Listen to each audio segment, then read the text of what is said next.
Hello and welcome to Good Morning Thailand. Today we'll be talking about some of the news topics from across the country. I'm Jay. And I'm Alex. This ad is brought to you by Carzuno, the easiest way to lease a brand new car in Thailand. And we're going to start with our first story. Panic in the skies. A Bangkok to London flight required an emergency landing after a passenger attempted self-harm on EVA Air flight BR67, operating a service from Bangkok to London via Taipei. It had to make an emergency landing at Heathrow Airport after a distressing incident where a passenger attempted suicide in one of the cabin toilets.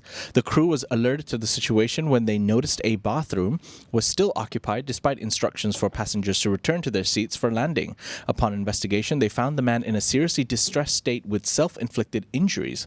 Immediate first aid was provided by the crew and onboard doctor, stabilizing the man's condition before he was hospitalized upon landing. The incident, confirmed by EVA Air and reported by The Sun, took place on March 15th, with the flight landing slightly ahead of schedule. EVA Air offers daily flights between Taiwanese capital Taipei and London, with a stopover in Bangkok. Yeah. That's, I don't know, man. Why do people freak out on airplanes? It seems like that's like a, I mean, it's a tragic story, obviously. Yeah. The guy's okay. But it seems like it's just ruining a lot of days when people freak out on airplanes, man. Look, I mean, someone trying to commit suicide or self-harm on a flight can, apart from the fact that they're on a flight and in the air, is already distressing enough. Yeah. But what was going on here, we actually don't know any more details. But we'll keep you up to date with more information, because clearly that individual was going through quite a lot. Yeah, hopefully they get the help that they need. But yeah, God, flying is stressful, and it can bring out the worst in people. So hopefully this person can get the help that they need. Anyways, more travel advisories. So the Thai embassy has issued a warning for travelers heading to Japan due to a recent measles outbreak. That's right. So following the confirmation of measles cases in Osaka, the Thai consulate in Osaka has issued a health advisory urging Thai nationals living or visiting the city to wear masks outdoors and while using public transportation. Osaka Prefecture has reported 2 new measles cases, increasing Japan's total to 8, including cases in Tokyo. This resurgence is notable since Japan eradicated measles in 2015. The advisory is particularly significant due to one of the Osaka cases being detected in an individual who arrived from Abu Dhabi on February 24th. Osaka is a popular destination for Thai travelers and hosts a large Thai community, highlighting the importance of this health alert. Yeah, that's interesting that the February 24th, the guy arrived in Japan and contracted it. So that's a pretty quick turnaround that he got it from someone in Japan. Yeah. So it's starting to spread, and that's not a good thing. Have you gotten your vaccination lately? Of course. Well, no. Do you need boosters for that? Oh my God. Probably. I don't know, man. I don't know.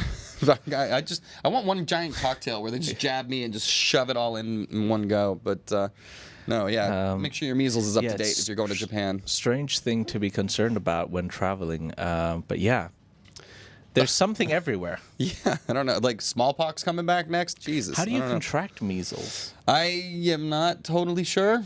It seemed maybe airborne. Hopefully not airborne. Well, they're telling people to wear masks, so I don't know. Let's okay, Larry's got his measles booster, so Larry's good. All right.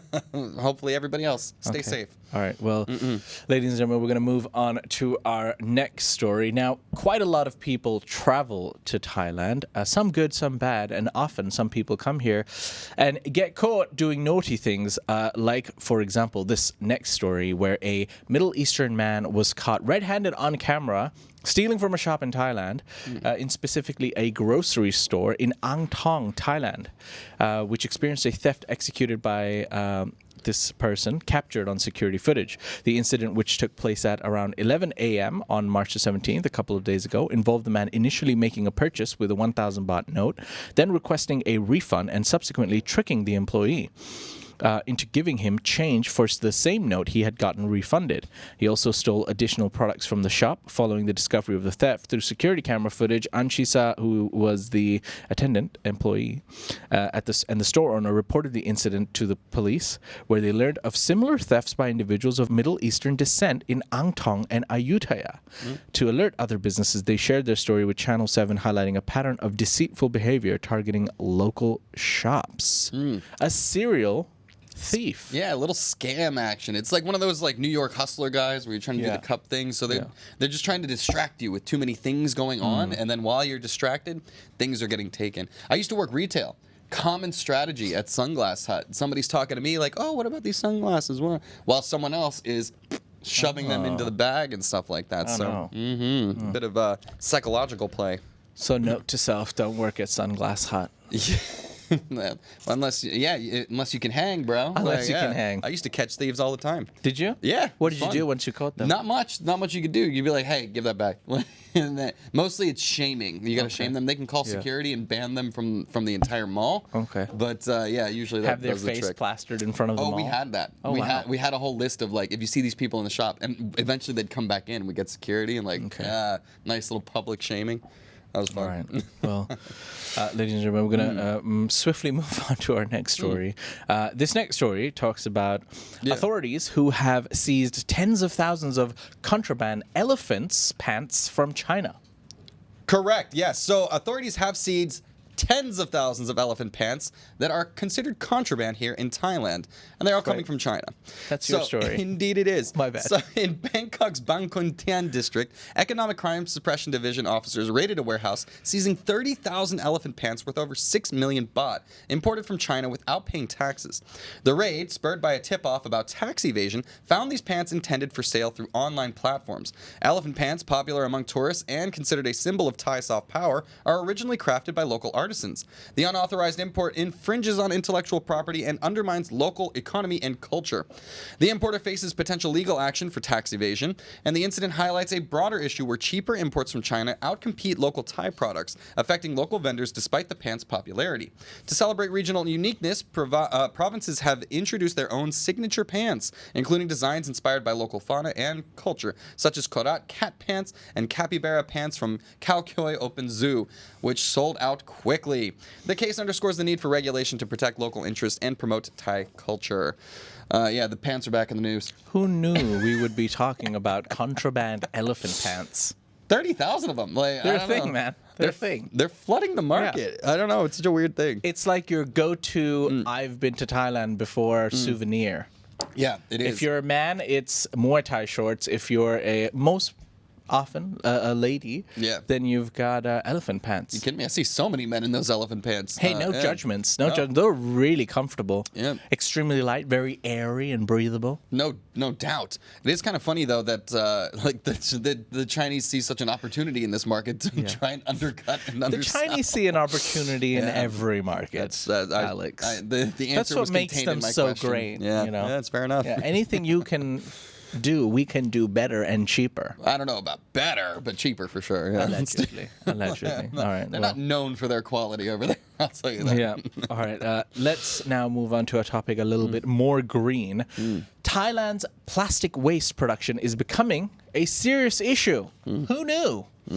Bangkok's canals, reminiscent of Venice apparently, suffer from severe pollution due to ineffective waste management, with a Canadian-led NGO having collected over 1,000 tons of garbage in almost 4 years.